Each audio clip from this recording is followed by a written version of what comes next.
आजचा दिवस म्हणजे मोठ्यांना सोडेल गाणं सुचण्याचा दिवस।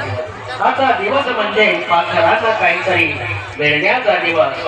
आजचा दिवस म्हणजे चंद्रही खिडकीत ओढण्याचा दिवस।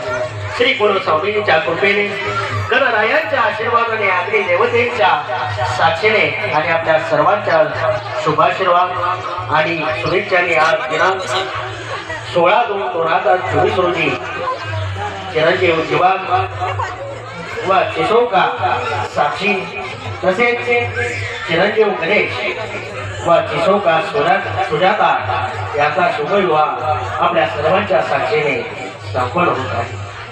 आज मंगलमय कुंकुम आणि त्यावर उमटलेली सोड पावलं सुगंधाने भरलेलं वातावरण आणि अपेक्षांची लगबग मुखावर प्रसन्न हास्य आणि पापण्यावर नव्या जीवनाची सुख सुखे घेऊन येणारा हे दोन्ही दाम्पत्य एक प्रीतीचं दोन पाखर आनंद स्वप्ने मुराशी बाळगून प्रवेश करत आहे। एवढ्याच्या या घरच्यात जे सजलं आहे आपल्या या ऋण अनुबंधांच्या भाग्याने ते घरचं उभारण्यासाठी त्याला हवा आहे पंखात बळ आपल्या आशीर्वादांचा लग्न